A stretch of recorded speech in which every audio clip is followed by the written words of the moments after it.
बिस्मिल्लाहिर्रहमानिर्रहीम। सजाद अहमद की तरफ से सबको सलाम पहुँचे।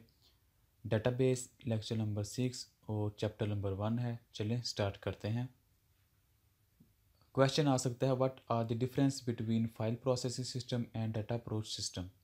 या सिंपल आ सकता है, what is difference between file and database. कोई 5 डिफरेंस बता दें।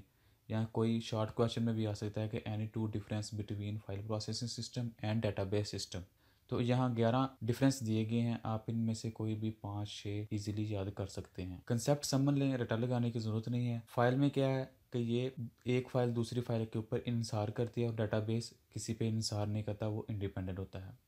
यानी कि फ़ाइल डिपेंड करती है और डाटाबेस इंडिपेंडेंट होता है। आगे फाइल के अंदर डाटा में भी डुप्लीकेट हो सकता है, लेकिन डाटाबेस में डुप्लीकेट का तस्वर खत्म किया गया था। फाइल के अंदर सेम डाटा इन फाइल में भी डिफरेंट डेट क्रिएट्स इनकंसिस्टेंसी, यानी कि सेम डाटा जो है डिफरेंट फाइल में भी डिफरेंट फॉर्म में हो। मसलन अगर किसी ने अपना परमानेंट एड्रेस अपने अकाउंट ऑफिस से या स्टूडेंट ऑफिस से चेंज करवा लिया, मे भी पॉसिबिलिटी है कि लाइब्रेरी में उसका पुराना एड्रेस ही लिखा हुआ हो, लेकिन स्टूडेंट ऑफिस में उसका नया एड्रेस लिखा गया हो।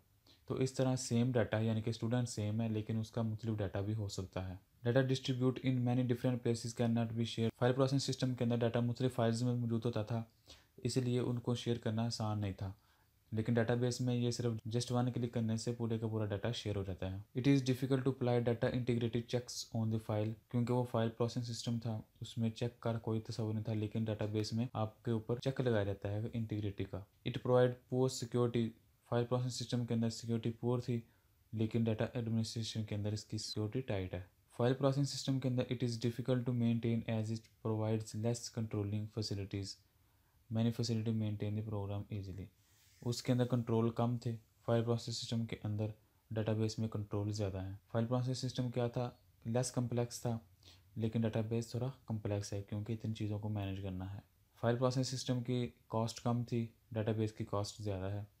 फाइल प्रोसेस सिस्टम के अंदर एक फ़ाइल अफेक्ट हुई है किसी वजह से, तो बकाया होल डाटा अफेक्ट नहीं होगा, लेकिन यहाँ अगर आपका डाटाबेस फेल हो गया तो पूरी की पूरी एप्लीकेशन फेल हो जाएगी, क्योंकि ये सेंट्रलाइज होता है। Types of users. क्वेश्चन आ सकता है, what are the types of users of database. यानी कि डाटाबेस को इस्तेमाल करने वाले कितने तरह के लोग हो सकते हैं, यानी कि किस तरह के ब्लॉग या कितने तरह के लोग उससे डायरेक्टली अटैच हो सकते हैं किसी भी डाटाबेस के साथ।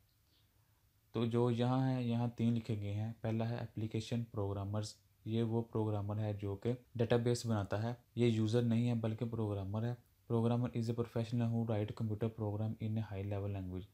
यानी कि ये एक सॉफ्टवेयर इंजीनियर होता है या प्रोग्रामर होता है जो डाटाबेस लिखता है। ये पहला पर्सन है जो डाटाबेस से डायरेक्ट इंटरेक्ट होता है।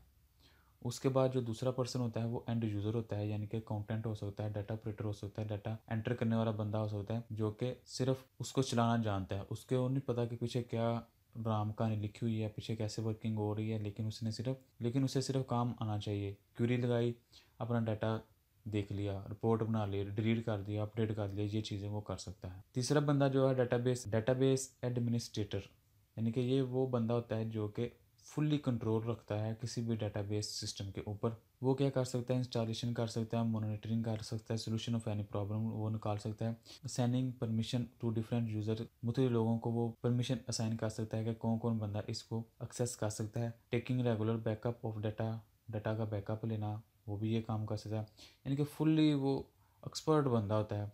वो उसका एडमिन भी हो सकता है, वो यूज़र भी हो सकता है, वो प्रोग्रामर भी हो सकता है, यानी कि वो बंदा जो हर चीज़ जानता है, उसका डिज़ाइन क्रिएशन और उसको अपडेट करना, मेंटेन करना, हर चीज़ वो जानता है, उसको डाटाबेस एडमिनिस्ट्रेटर कहते हैं। Database administrator is the most technical user. He is the responsible for managing the whole database system. He design, create, maintain of the data. यानी कि हर काम वो कर सकता है, उसको हम database administrator कहते हैं। Thank you for watching. अल्लाह हाफिज़। अगर कोई क्वेश्चन है कंप्यूटर साइंस के मतलब वो पूछे। चैनल को सब्सक्राइब करें और इस वीडियो को अपनी क्लास वालों के साथ शेयर करें।